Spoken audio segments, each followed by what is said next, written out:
పవన్ కళ్యాణ్ చేసుకుంటే దానికి వెనుకుండే అవతలకి మద్దతు ఇస్తే అది కరెక్ట్ ఎట్లా అవుతుంది చెప్పు? ద్రోహమే కదా. నాదెండ్ల మనోహర్ గారు అది చేస్తున్నారు.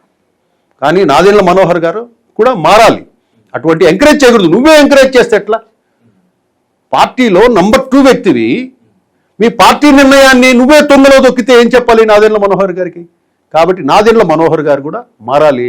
ప్రస్తుతం అయితే పవన్ కళ్యాణ్ చాలా ప్రమాదంలో ఉన్నాడు.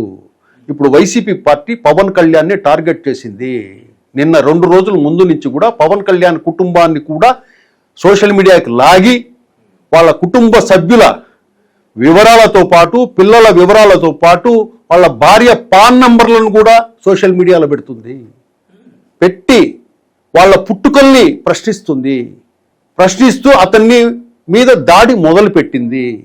అంటే వైసీపీ పార్టీకి, టీడీపీ పార్టీ కంటే ముందు పవన్ కళ్యాణ్ అనే వ్యక్తిని రాజకీయంగా చంపేయాలి, అతనిని నీచంగా చిత్రీకరించాలి. తన కుటుంబము, తన పిల్లల పుట్టుకలు, తన పెళ్లిళ్ళు, తన భార్యలకు సంబంధించిన అంశాలన్నీ మళ్ళీ రోడ్డు మీదకి ఈడ్చాలి.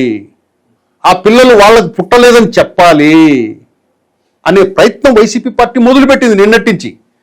ఇంకా రాబోయే రోజుల్లో ఇంకా పవన్ కళ్యాణ్ని మానసికంగా ఛిద్రం చేసేదానికి వైసీపీ పార్టీ సిద్ధంగా ఉంది. అలాంటి పరిస్థితుల్లో నీకు వచ్చిన అవకాశానికి నీ పార్టీని నిర్మాణం చేసుకుని బలోపేతం చేసుకునే పరిస్థితుల్లో నువ్వు వదిలేసి నీ ఇష్టం వచ్చినట్టు మీరు తిరుగుతుంటే వీళ్ళ పార్టీకి వీళ్ళు తిరుగుతున్నారు నాయకులు. ఎప్పుడు కూడా పార్టీ కార్యాలయం దేవాలయం లాంటిది. అలాంటి దేవాలయంలోకి కార్యకర్తలకి ఫస్ట్ ప్రయారిటీ. అలాంటి పార్టీ ఆఫీస్కే మీరు తాళం వేసుకుని కూర్చొని ఉంటే ఇంకా జనసేన లీడర్లు ఎక్కడికి వెళ్ళాలి? ఇప్పటికైనా జనసేన పవన్ కళ్యాణ్ మారాలి. ఇంకా ఎక్కువగా గతంలో 2019 నుంచి 2024 వరకు జరిగిన టార్గెట్ కంటే ఇప్పుడు బలంగా టార్గెట్ జరుగుతోంది. దీంట్లో భాగంగా కొంతమంది ఇన్నర్గా కూడా పవన్ కళ్యాణ్ని రాజకీయంగా చంపేందుకు వాళ్ళు అండర్ గ్రౌండ్ వర్క్ కూడా చేస్తున్నారు. ఇది కూడా గమనించుకోవాలి. ఈ లోపల నీ సైన్యాన్ని నువ్వు సిద్ధం చేసుకొని వాళ్ళతో మమేకమయ్యి వాళ్ళందరినీ అడాప్ట్ చేసుకొని చేయకపోతే కనుక భవిష్యత్తులో చాలా కష్టం.